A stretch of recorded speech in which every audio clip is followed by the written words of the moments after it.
Wooden touch Bhanwarnath Azamgarh, a complete hardware store. हमारे यहाँ branded plywood, flush door, designer door, PVC door, formica, fancy hardware, kitchen की चिमनी एवं modular kitchen की exclusive range उपलब्ध। अपने आशियाने में लगाइए 4 चांद, पहुंचिए वुडन टच भंवरनाथ आजमगढ़। नमस्कार, एबीसी चैनल में आपका स्वागत है। मैं हूं सचिन श्रीवास्तव और आप मेरे साथ देखेंगे आजमगढ़ से जुड़ी खबरें। आइए नजर डाल लेते हैं आज की खास खबरों पर। मंडला आयुक्त कनक त्रिपाठी ने बुधवार को जिला महिला चिकित्सालय आजमगढ़ का औचक निरीक्षण किया।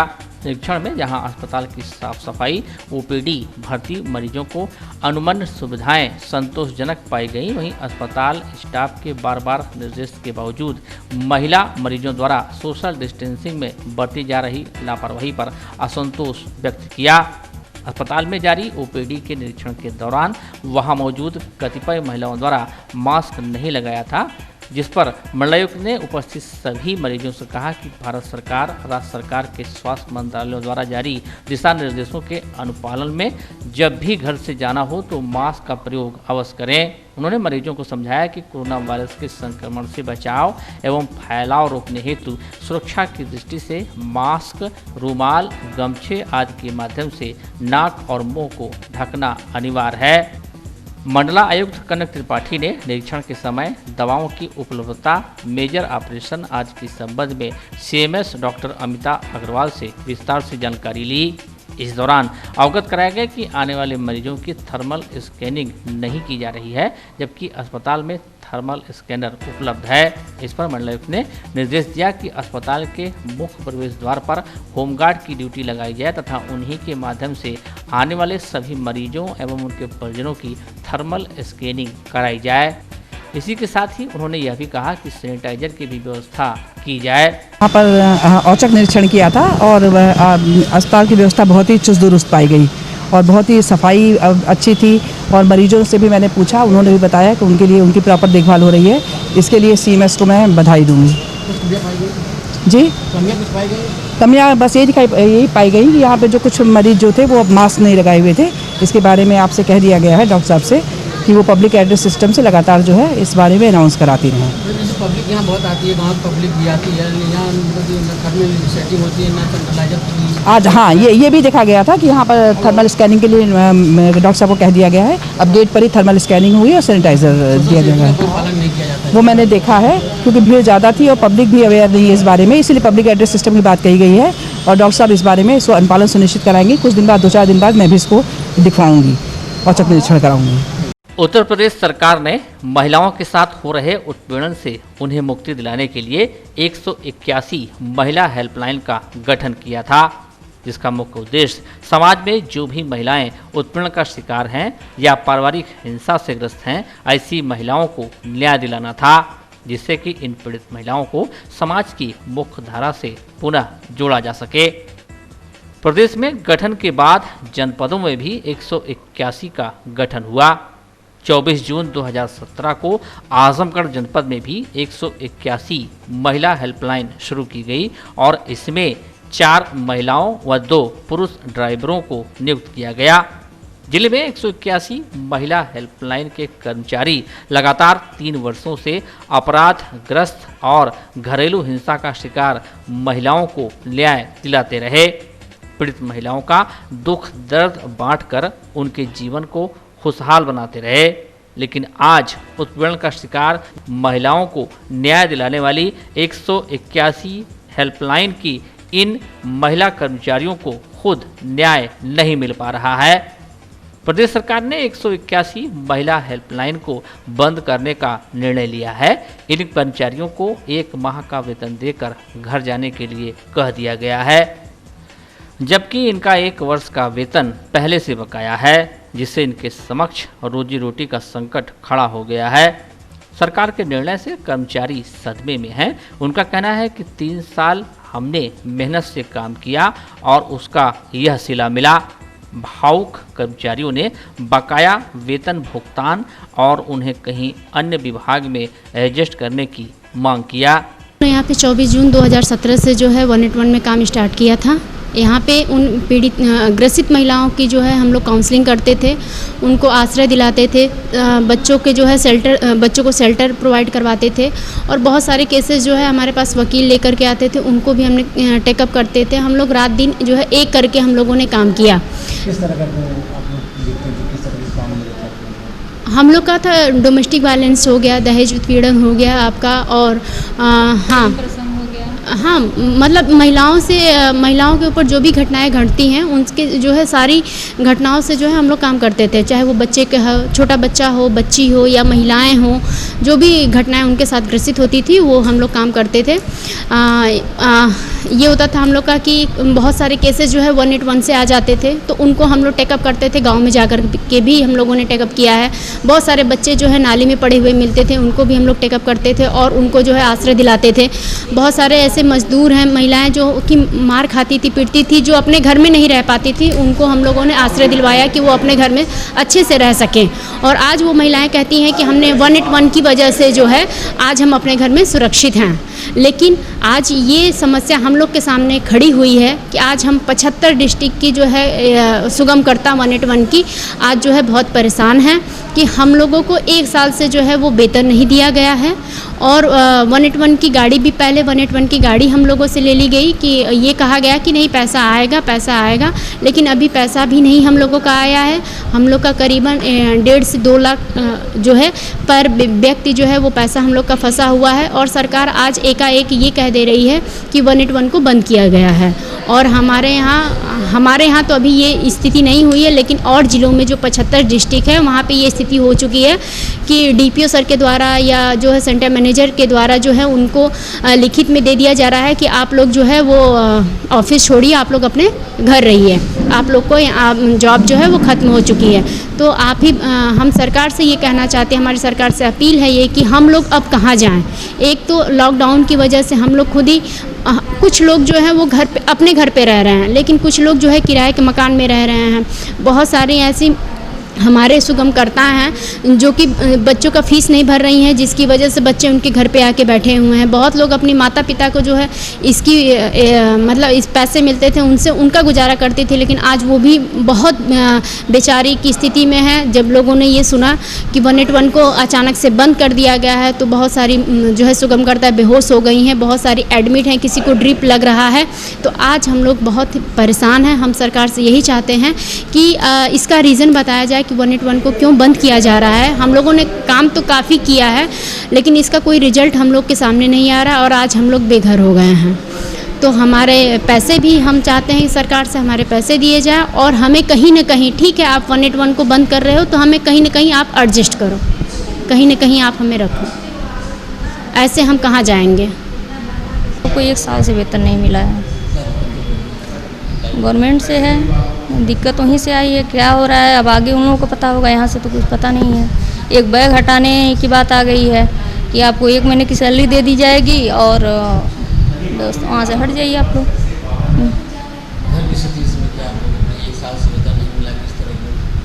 अब अपने तरीके से मोटिवेट किया जा रहा है। सैलरी ना मिलने के बाद आपको पता ही है कि किस तरीके से मोटिवेट करना पड़ रहा है, हर हालातों से गुजरना पड़ रहा है। हाँ, उनको अवगत कराया जाएगा, काहे कि हमारे मेन तो वही हैं यहाँ से। हाँ, ये इसके पहले जो डीएम सर थे उनको भी अवगत कराया गया था।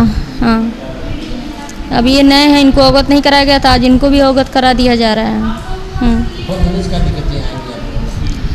बंद होने से बहुत ज़्यादा दिक्कतें, आर्थिक मानसिक सब तनाव बढ़ता ही जाएगा। हाँ? अब जो जॉब चला जाएगा, अगर निकालना ही रहता तो कुछ हम लोगों को टाइम दिया जाता कि इतने दिन से हम हैं तो कुछ टाइम आपका बंद किया जाएगा। तो ऐसे है, साल भर की सैलरी भी रोकी गई तो उस पर भी कोई दिक्कत नहीं है। लेकिन ये 6 जून से 6 जुलाई तक 1 महीने का वेतन नहीं सही लगता। जॉब भी बरकरार रहे और जो हम लोगों का पिछला फंसा है वो मिल जाए। आज हम लोग खुद पीड़ित हो गए हैं महिलाओं का करते करते।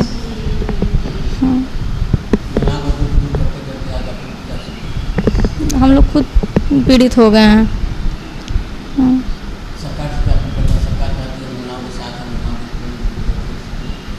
अब तो अब सरकार ही इसका निष्कर्ष निकालेंगे, इसीलिए तो 75 जिलों में कराया जा रहा है। 75 जिलों तो बोले हैं, 75 जिलों में कराया जा रहा है प्रेस कॉन्फ्रेंस। जिलाधिकारी राजेश कुमार ने मंगलवार के दिन कलेक्ट्रेट परिसर का औचक निरीक्षण किया था, जिसका असर बुधवार को देखने को मिला। कलेक्ट्रेट में अब एक ही गेट से एंट्री हो रही है, अन्य गेटों को बंद कर दिया गया है। कोरोना से बचाव के लिए कलेक्ट्रेट परिसर में आने वाले प्रत्येक व्यक्ति के हाथों को सैनिटाइज कराकर थर्मल स्कैनिंग से उनका टेम्परेचर चेक किया जा रहा है। निश्चित रूप से जिलाधिकारी की यह पहल सराहनीय है, क्योंकि कलेक्ट्रेट में विभिन्न कार्यालयों के अधिकारी कर्मचारियों के साथ ही काम के सिलसिले में सैकड़ों लोगों का आना होता है। खबर के सिलसिले में मीडिया कर्मी भी आते हैं। ऐसे में सैनिटाइजेशन और थर्मल स्कैनिंग से कोरोना से बचाव में मदद मिलेगी। लेकिन थर्मल स्कैनिंग में अगर किसी का टेम्परेचर मानक से अधिक आता है तो उसका नाम पता रजिस्टर पर नोट करने और उसे अंदर जाने से रोकने की व्यवस्था नहीं बन पाई है। अगर थर्मल स्कैनिंग में जिनका टेम्परेचर अधिक आता है उनका डिटेल लिखा जाएगा तो और बेहतर होगा। आजमगढ़ शहर के मोहल्ला सीताराम गौरीशंकर घाट के मंदिर के सामने वाली गली की इंटरलॉकिंग का कार्य दिसंबर 2019 में शुरू हुआ था। आधा कार्य कराकर मोहल्ले वासियों को बीच मझधार में छोड़कर ठेकेदार फरार हो गया। तब से गया ठेकेदार आज तक नहीं लौटा। नतीजा, गली की इंटरलॉकिंग आज भी पूरी नहीं हुई। गली में गंदगी और कीचड़ का अंबार है। परेशान मोहल्ले वासियों ने कई बार नगरपालिका अध्यक्ष और उनके प्रतिनिधि से शिकायत दर्ज कराई। हर बार मोटा मोटा आश्वासन मिला, लेकिन रिजल्ट जीरो। 6 महीने से नारकी जीवन जी रहे मोहल्ले वासियों की यही मांग है कि बरसात से पहले इंटरलॉकिंग का कार्य पूरा हो जाए, जिससे कि जल जमाव और कीचड़ से मुक्ति मिले। सीताराम मोहल्ला इसी गली में रहता हूँ।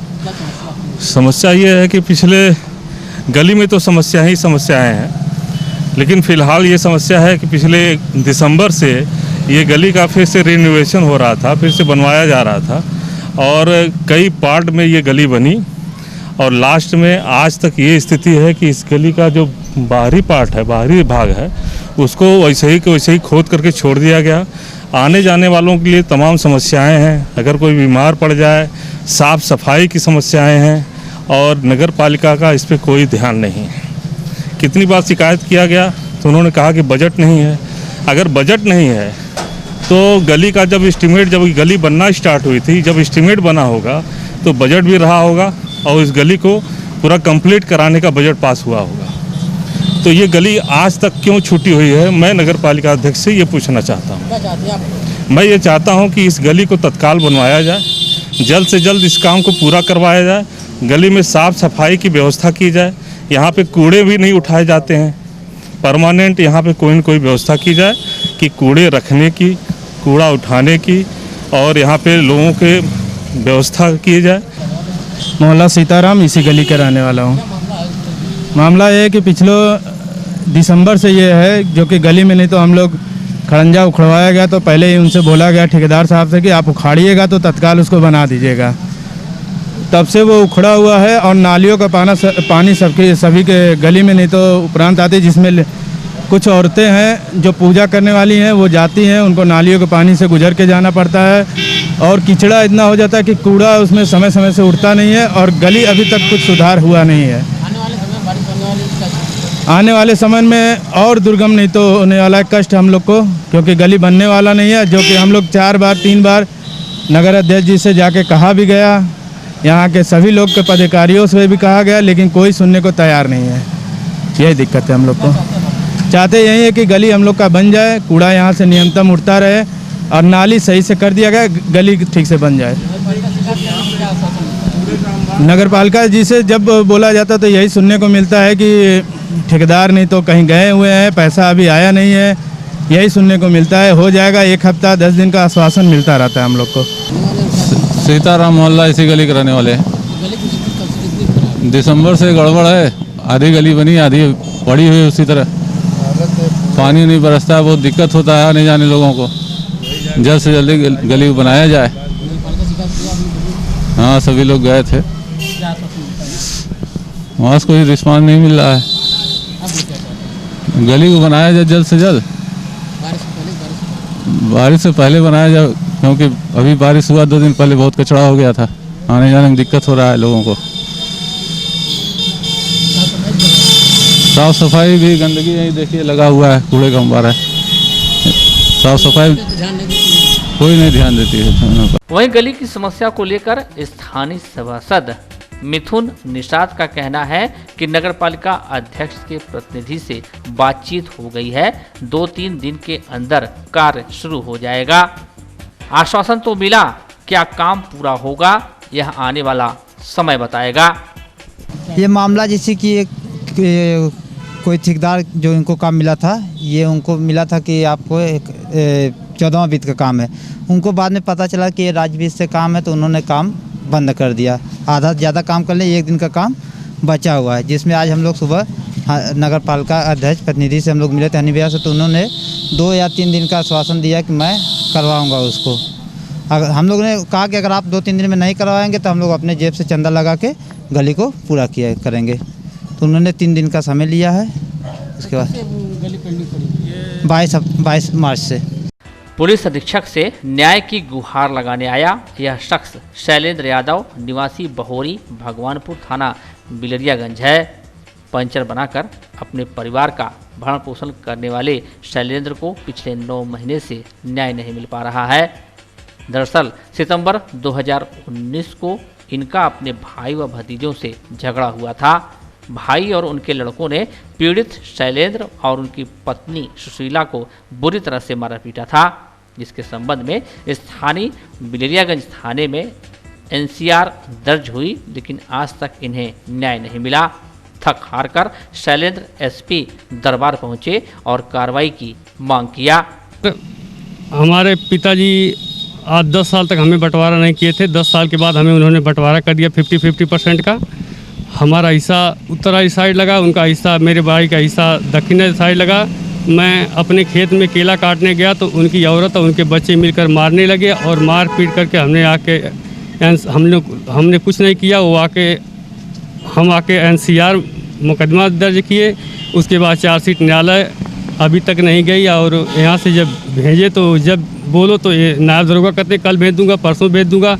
कुछ दिन के बाद वो कहने लगे कि मैं न्यायालय GNपुर तहसील भेज चुका हूँ। मैं जाके GNपुर तहसील पता लगाया 3 तारीख को, पहली तारीख को इन्होंने भेजा था। तो उसके बाद जब मैं पता लगाया तो बोले कि मैं 3 तारीख को वापस पुलिस चौकी भेज दिया हूँ। तो मैं सीधे आके पुलिस चौकी बात किया नायब दरोगा से। नायब दरोगा हैं अवधेश कुमार। तो उनसे मैं पूछा तो कहते हैं कोई बात नहीं, लॉकडाउन खुलेगा, मैं चार्जशीट न्यायालय भेज दूंगा। उन्होंने अभी तक न्यायालय चार्जशीट नहीं भेजा। कल रात को मैंने उनसे फ़ोन पे बात किया तो वो कहते हैं कि कौन बोल रहे हो, आजमगढ़ से बोल रहे हो, कहाँ से बोल रहे हो। उन्होंने मेरी बात को ऐसी तैसे हवाई बनाकर उड़ा दिया। उसके बाद उन्होंने कोई मेरा सुनवाई नहीं की। आज तक मैं गरीब हूँ, पंचर की दुकान में कमाता खाता हूँ और वो मेरी कोई सुनवाई नहीं कर रहे हैं। ऐसे लोगों को इस मामले के लेके 9वें महीना, पिछले साल 9वें महीने से कहानी चल रही है। उन्होंने आज उनके हाथ में गई रिपोर्ट को आज करीब 7-8 महीने हो गया, उन्होंने कुछ नहीं किया, कोई सुनवाई नहीं की। आते हैं कहते हैं कर दूंगा। कई बार मैंने रजिस्ट्री किया, सबको रजिस्ट्री कर दिया। तो रजिस्ट्री करने के बाद जब वो रजिस्ट्री पाते थे जाते थे तो कहते थे कि तुम मत भेजो, मैं कर दिया हूँ, तुम्हारा काम कर दिया हूँ। अब तो मैं तुम्हारा दरखास्त देने आया हूँ कि सर मेरी सुनवाई क्यों नहीं हो रही है। SP साहब से मिलने आया हूँ, उनसे कहने आया हूँ कि सर गरीब जनता की कोई सुनवाई नहीं होगी सरकार। बस यही मेरी आखिरी ख्वाहिश है।